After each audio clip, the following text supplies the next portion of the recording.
And here was Sam Jordan of the Shady Spring Tigers. Sam taking a quick break from practice. I know you're anxious to get back in there. You guys got a big date this weekend, or this week coming up in the state tournament. But I wanted to ask you, your dad told me that you were familiar with Dave Wills, who the gym is named after. And you being one of the players who knew him through your dad's friendship. What do you remember about him and his legacy here? He was one of the greatest guys. He was like what you would call a cartoon. He was always the guy that, like, if I was down, of course I was a 6th grader, 7th grader, but to me he felt like a grandpa. And to know that he changed so many kids' lives through this high school, and when he was working here, he would impact many people, make their day better. He'd always make everybody's day better as it went on.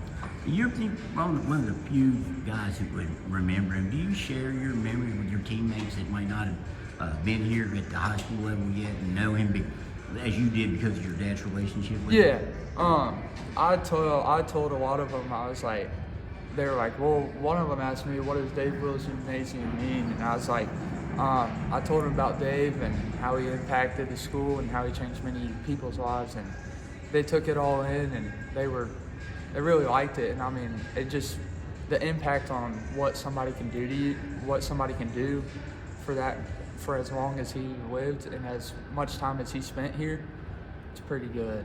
But your dad told me to ask you about him picking up kids and wanting to get ice cream. Yeah. Is that a famous story? Or? Yeah, we used to do foster care, me and my parents, and one time we had 8 kids, counting me and my brother and sister, and then my mom and dad. So we had 10 people in a parsonage that we used to live in, and it was a 1-story.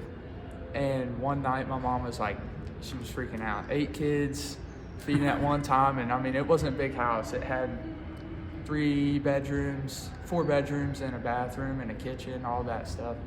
But he came to the door, and he was like, can you want to go get some ice cream, Sam? I was like, yeah, you might have to take all of them. And he took us all down there and bought us all ice cream. And then he took us back home, and he wanted to give us back to my mom before we got all jacked up. That's just how he was.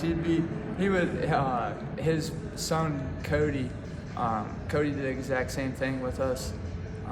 He took us to Sweet Frog, an ice cream place. He gave me a bowl about this big, not much, and he said, hey, if I bought it, I would have to, if I got it, I would have to eat it all. And when I went home, my mom was not happy with Cody. Were you fired up? Oh yeah, I was fired up. I was bouncing off the walls and everything, but Dave had a big impact on my family, and my dad and him were basically friends. I mean, I don't know how close they could have been, but I felt like he was a grandpa more than anything, and he lived right down the road from me. So if I needed something for my birthday one year, he took me on a motorcycle ride, and a little scary, but because we drove on gravel, but I loved it. He's like a grandpa to me. All right, hey Sam, I appreciate it. Appreciate you.